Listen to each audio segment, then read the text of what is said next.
Malta qed tesperjenza żieda rekord fil-wasliet mis-suq Amerikan imbuttata direttament mill-introduzzjoni ta' titjiri ġodda u diretti bejn New York u pajjiżna. Din il-konnessjoni ġdida qed titqies bħala pass storiku li se jsaħħaħ b'mod sostanzjali l-industrija tat-turiżmu. L-introduzzjoni ta' titjiriet diretti minn Delta Airlines hija il-mutur ewlieni wara dan it-tkabbir. Mis-sajf li ġej il-linja tal-ajru se tkun qed topera 3 titjiriet fil-ġimgħa bejn John F. Kennedy International Airport u Malta International Airport. Kull sena kienet tinħass żieda gradwali fl-interess lejn Malta u s-sena li għaddiet biss laqet madwar 82,000 turist Amerikan, żieda ta' aktar minn 22%. Minnaħa l-oħra l-wasliet mill-Kanada laħqu 25,000 turist bitkabbir ta' 15%.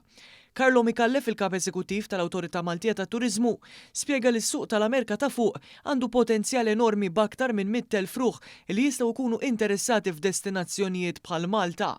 Qegħdin naraw li l-interess kompla jikber u fil-fatt minn dejta li għandna minn sistemi internazzjonali li ikkejlu x'qegħdin ifittxu l-Amerikani u x'qegħdin jibbukjaw, qegħdin naraw li għandha tkun sena tajba ħafna, is-sena 26. Qegħdin naraw li jkun hemm żieda ta' madwar 20% kull xahar f'dawk li jfittxu lil pajjiżna u dawk li qegħdin jibbukjaw.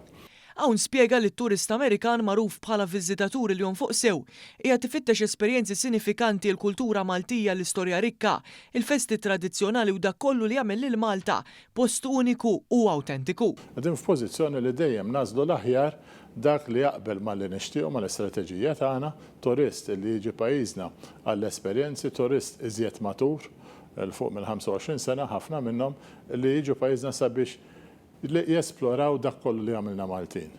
Il-festi tagħna, l-istorja tagħna, l-ikel tagħna, il-lingwa tagħna, jgħixu magħna fil-liturħula.